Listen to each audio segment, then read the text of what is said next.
When it was first released in Japan in early 1999, Final Fantasy VIII had a big act to follow, releasing just over 2 years after the hugely successful Final Fantasy VII.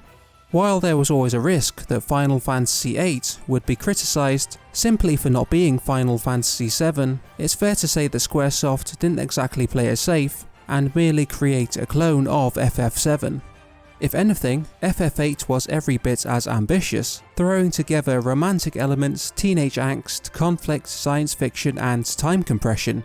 Regardless of whether or not you love FF8 in its entirety, it's hard to argue against the idea that the game's cinematic opening is one of the most striking introductions in the entire Final Fantasy series.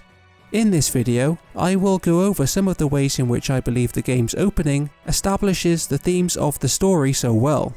So let's start with the game's introduction, and by intro I don't just mean the opening movie itself, but also what can be described as Final Fantasy VIII's Prelude. Instead of simply copying what Final Fantasy VII had done with its pre-game opening credits, which, let's face it, would have been something of a no-brainer, Final Fantasy VIII sets itself out differently from the very start.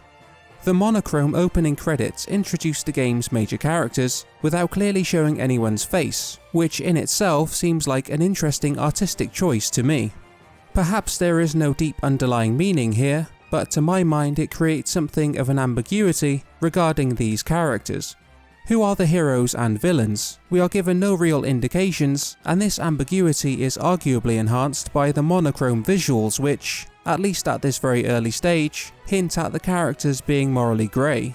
And then of course there is the powerful overture itself, which sounds like the kind of thing a military marching band would be playing, again hinting at the themes of conflict that are about to be presented during the course of Final Fantasy VIII. This idea of ambiguity and juxtaposition is then carried over into Final Fantasy VIII's actual opening cinematic. Think about the way the game's iconic opening first presents us with a peaceful beach and the sound of gently lapping waves, with a slight pause before the haunting choir is heard for the first time. We are then rushed forward, moving from calm waters to cracked desert, which is reminiscent of the barren wasteland which Squall finds himself lost in at the end of the game, and then back to vibrant, flower-filled fields, before being torn away from the peaceful blue sky to thunderous darkness, all while Libere Fatale becomes ever more powerful in the background. As far as opening minutes go, it's pretty damn epic, and it presents us with striking contrasts, not least when the petal transforms into a white feather in Rinoa's hand before being caught on the wind again. It's also worth considering that the spiralling gunblade, aside from just being an awesome way to introduce the iconic weapon, is, from our angle, shown rapidly spinning in a clockwise direction. Maybe this is something of a reach, but to me this seems to represent the hands of time spinning forward uncontrollably, a possible allusion to the theme of time that is, of course, so central to Final Fantasy VIII. The contrast between light and darkness carries on throughout the opening, as Final Fantasy VIII blasts onto the screen against a black background, before Squall, dressed mainly in black, rushes towards Cypher in his long white coat. Watching it now, it seems pretty clear that these characters are being presented as essentially being different sides of the same coin, drawn together by fate, yet strikingly different.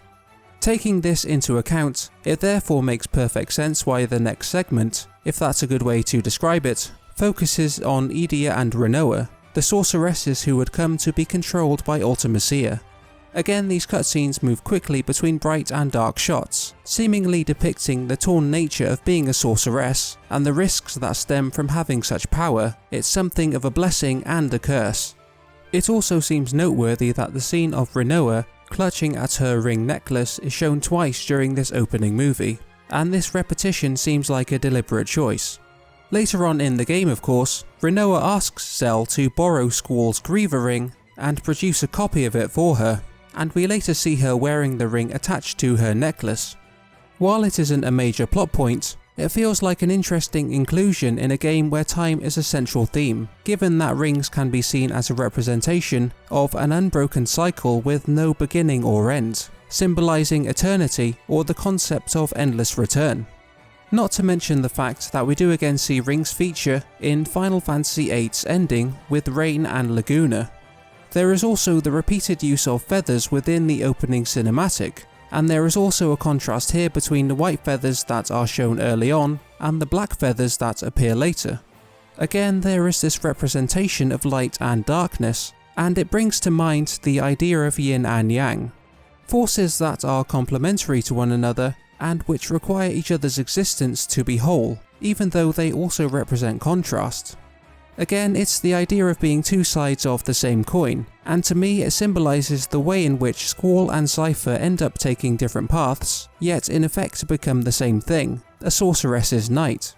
Their intertwined fates are seemingly destined to be bound together, as referred to in Liberi Fatali, in the line Incendite tenebras mundi, which can be translated as light the darkness of the world, or burn the darkness of the world.